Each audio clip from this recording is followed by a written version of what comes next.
about Philo of Alexandria. And so this is where I'm going to begin the medieval section of this talk, 500 to 1500, just kind of round off. But that kind of gives you this medieval period date. But I want to go back a little bit earlier, back to closer to the 1st century on this guy. And his name is Philo of Alexandria. And this Alexandria is the one in Egypt formed by or created by Alexander the Great. In his conquest, when he went in, they often would name cities after him. So this was like his namesake city. It had the greatest library in the known world at the time. That was one of the great tragedies of history, the fire and the burning destruction of the Library of Alexandria. If you can just imagine what would have been there from the ancient world, ancient texts, and that was lost to us. What does Philo mean again, that Greek name? Philo Sophi, what's that? Love, right. So this is brother love, Philo. And he is a Jew living in this very Hellenized city in Upper Egypt. And remember, this is where the Septuagint was translated. And that is where the Hebrew scriptures were translated into Greek. And that would have been available in Palestine at the time of Christ, etc. So this is the time period in which we're living. We have these very educated, intellectual Jews living, ethnic Jews, some religious Jews living in Egypt, and they're being influenced by this Greek culture and philosophy. And Philo was one of these people. He loved the Hebrew scriptures. He took them very seriously. He believed in Yahweh, all of that, but he also was fascinated by Greek philosophy and these flights that these Greek minds were able to go to, and he saw the value contained in it. And he was trying to figure out, how do I reconcile Greek philosophy with the Hebrew scriptures? And he took his cue from the way some of the Greek philosophers were able to survive their own polytheistic cultures. And the way they did it was by treating the Greek myths like allegories. Instead of taking the gods and goddesses and heroes and demigods as literal historical figures, they simply allegorized them and extracted psychological or spiritual or intellectual gems from the stories. And so Philo was like, I could do the same thing with the Hebrew scriptures. If I allegorize them, I can wed them with Athens. And so this is where Jerusalem and Athens can find a link if you resort to allegorical interpretation. So, anyone a Bible major here at this school? Okay, 1, 2. What type of hermeneutic does the school teach? And first, let's talk about what is hermeneutics. I just did this in my ethics class, and none of the students in there knew either. I was shocked. You all take Bible, Old Testament, New Testament, Principles of Bible Study Method, don't you? Theology 1, 2. You should know what kind of hermeneutic they're using. Years ago, they wanted us to put out these publications like A Christian View on Dating, a Christian view on how to interpret the Bible. And so I asked the person trying to come up with this, I thought it was a clever idea. I said, well, what hermeneutic are we going to use? And he said, quite quickly, he said, the correct one. And that, of course, is what this school believes they're teaching you all. What do they believe is the correct form of hermeneutic? Literal, historical, and one more word, grammatical. Okay.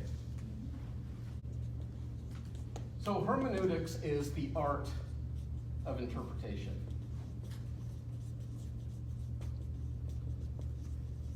If you're an English major, you do a ton of this, right? And there's all sorts of different ways to interpret, right? There's Marxist interpretation, there's critical theory, there's feminist theory, there's lots of different ways.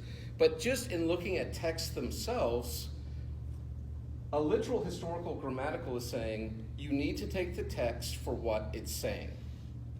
If it's written as like a historical narrative, you need to take it as a historical narrative. Now, you can choose whether or not you believe what the historical narrative is saying, but is it being written as a literal historical narrative? And if it is, that's how you should understand it.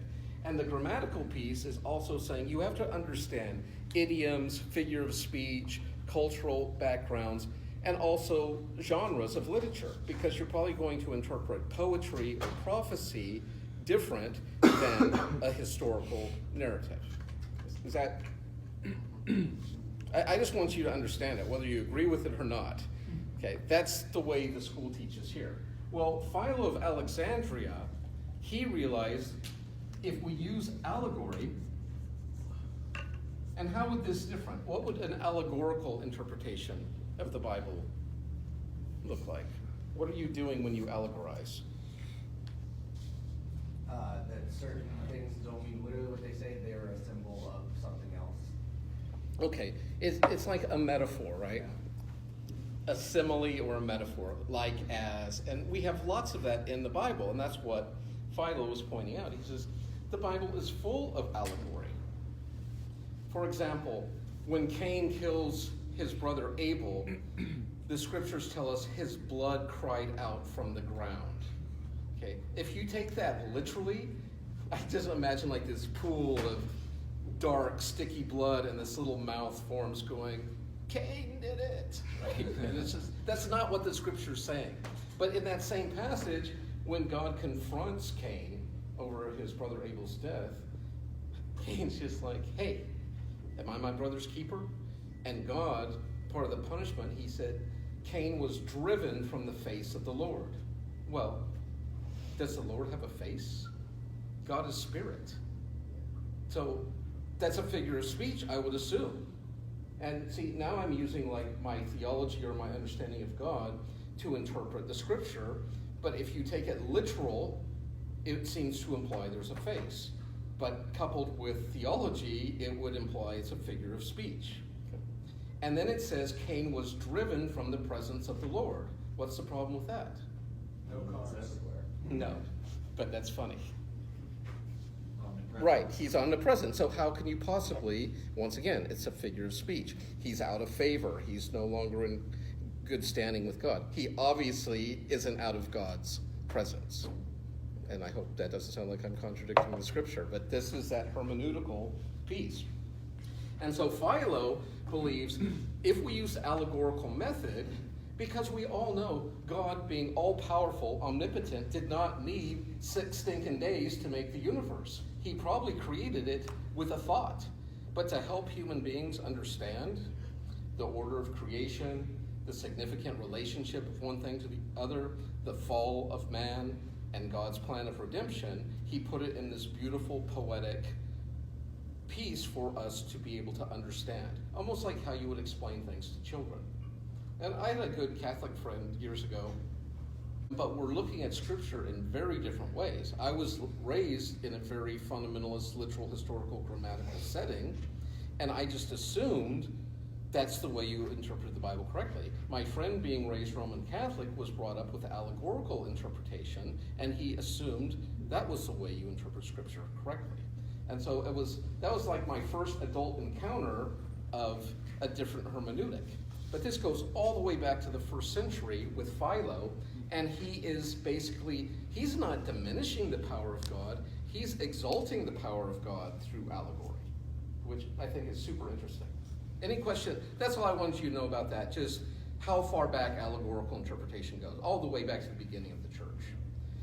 He was a contemporary of Christ, but I don't know that he ever heard of him or knew of him. But this is something about Philo's philosophy I want you to know. He believed God was so high and holy, and man, we were so different from God that there was no way for this being to communicate with these types of beings. If God tried to come down and interact with humans, we would just be consumed by his glory, by his light, by his brilliance. We would melt in his presence. So Philo philosophically reasoned there has to be an intermediary between God and man, sort of like a bridge or a adapter, something to reduce the voltage. And he called this intermediary, wait for it, the logos. Is this crazy stuff? I mean, so we got Heraclitus and the Greeks talking about the logos. We've got Philo of Alexandria talking about the logos. And we have John talking about the Logos. Right? So interesting. I just love those kind of connections.